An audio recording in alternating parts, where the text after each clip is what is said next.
I was watching the game, but then at the same time I was watching my YouTube analytics, and all of a sudden I'm seeing things that I never thought possible. It was 500, then 1,000 views a minute. Wait, 1,000 views a minute?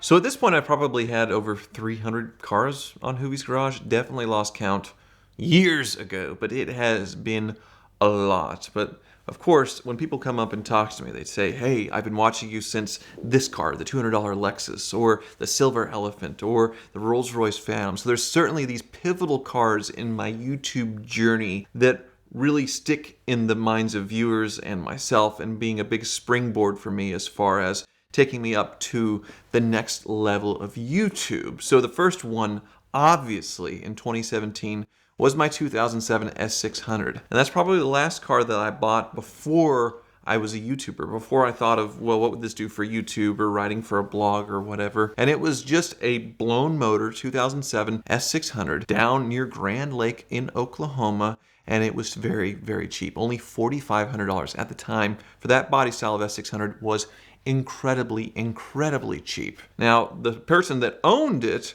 his son was a boat mechanic, and the radiator was leaking on his 500 horsepower twin-turbo V12 giant S-Class. And his boat mechanic son thought he could fix the radiator by putting some epoxy or whatever, and didn't replace the radiator. So that eventually blew, and he wasn't paying attention, massively overheated the engine. And in testing the engine to see if it had overheated, it didn't even run anymore because he had ripped off the coil packs and broke the very expensive coil packs on the engine as he was taking it apart. So that made it pretty much unsellable, because it's one thing if it runs really badly and smokes and all that stuff, but this thing was bricked. And because of the electronic shifter and all that stuff, it was sword in the stone to get this thing out of its resting spot and onto the trailer. The winch and the truck and the trailer were losing the battle of pulling with this S600 that was stuck. But thankfully we were able to jump it off and get enough electrical power to get it in neutral, load it up, brought back, and I found a V12 engine salvaged for $4,500. Spent, I think, another $4,000 swapping it in, coil packs and all that stuff. And I had a running S600 barely into the teens, which at the time was an amazing deal. And that was my driver right as I started making YouTube videos. So I had my 1-year anniversary with the car around February 2017. And I needed a video, so I thought, well, I'd just talk about this car and what I did with it for the past year. And I filmed it outside in a park during a 30 or 45 minute break I had running between different stores, different Freddy's stores that I was working at the time. Filmed it, didn't think anything of it, put it up on the internet, put it live, and nothing. Normal video, maybe 5,000-10,000 views. And this is something that never happens on YouTube now, but I posted it probably on a Wednesday. And then Super Bowl Sunday came along, which during the Super Bowl, usually views go into the toilet. And I was watching the game, but then at the same time I was watching my YouTube analytics. And all of a sudden, I'm seeing things that I never thought possible. It was 500, then 1,000 views a minute. Wait, 1,000 views a minute? I'm getting maybe 1,000 views on an entire video at the time. What is happening? Is this broken? What's going on? And no, it wasn't broken. This was literally my first ever viral video on Super Bowl Sunday. When people are supposed to be watching the Super Bowl, this video is blowing up. And I think now it's sitting at around 5 million views. It's still my most watched video of all time.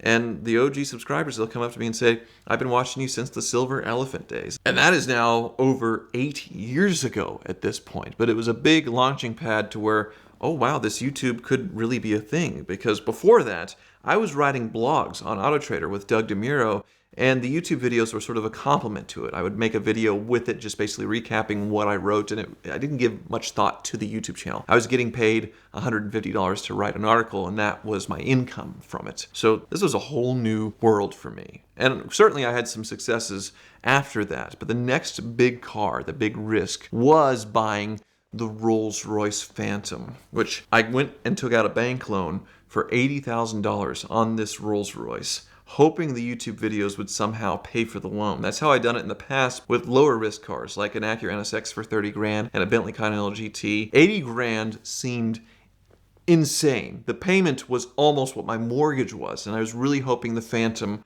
would pay for itself.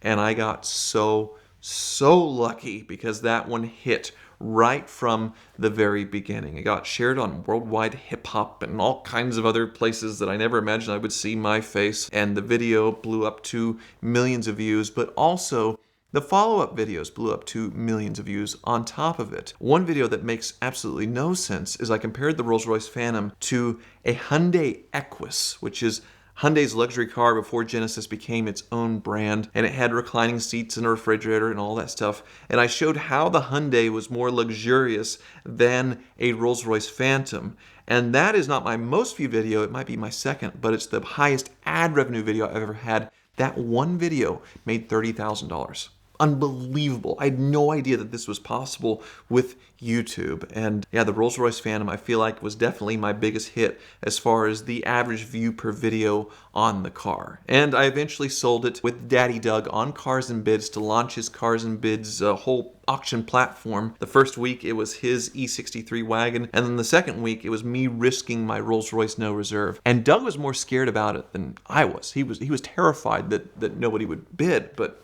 it absolutely did fine. I think it sold for $69,696. So I paid $80 for it, so I definitely lost money. I spent $4 or $5 grand fixing, but that was probably what it was worth after the wear and tear and the depreciation over the year of ownership. So I was happy. That was definitely one of my biggest YouTube successes ever. There's plenty of honorable mentions over the years, like the 355 burning to the ground with vehicle virgins driving it right before Monterey Car Week, and then the ML55 getting stolen was certainly another one, a very big early YouTube success. The Cybertruck did very well, tearing it apart. The Ford Lightning, of course, another one of these electric pickup trucks. But if there's a Mount Rushmore of Hoovie's garage cars were the ones that really made me, I think the Superbird definitely deserves to be on there, because the story of it, buying a Hemi Superbird, just a crazy car to begin with, that had been modified, that had been horribly misrepresented. I got scammed so badly on it, and going through and just fighting my way through sorting this car out the best I could with the resources I had, and then being able to sell it at a Barrett-Jackson auction magically for a decent profit, because for whatever reason in that moment I got so lucky because the Superbird market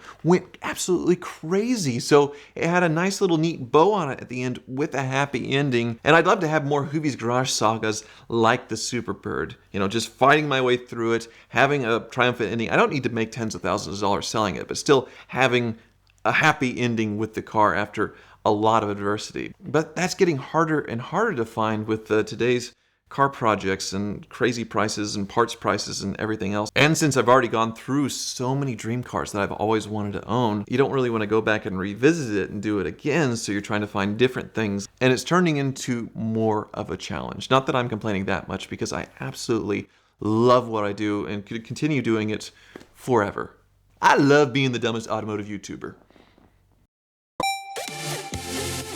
Right now, I want you to click the link in the description below to find your next car on Auto Tempest. Whatever it is you're looking for, Auto Tempest is the most powerful way to shop for your next car. They compile all the results from all the major listing sites into one place, and now they've got a new feature that I love. You can see all of the historical price changes that a car has had since it first showed up for sale online. That gives me more power to be an even shrewder negotiator, understanding exactly how desperate the seller probably is to get rid of this car. So check them out now at the link in the description below to thank them for their ongoing support of VINwiki and find your next car on Auto Tempest.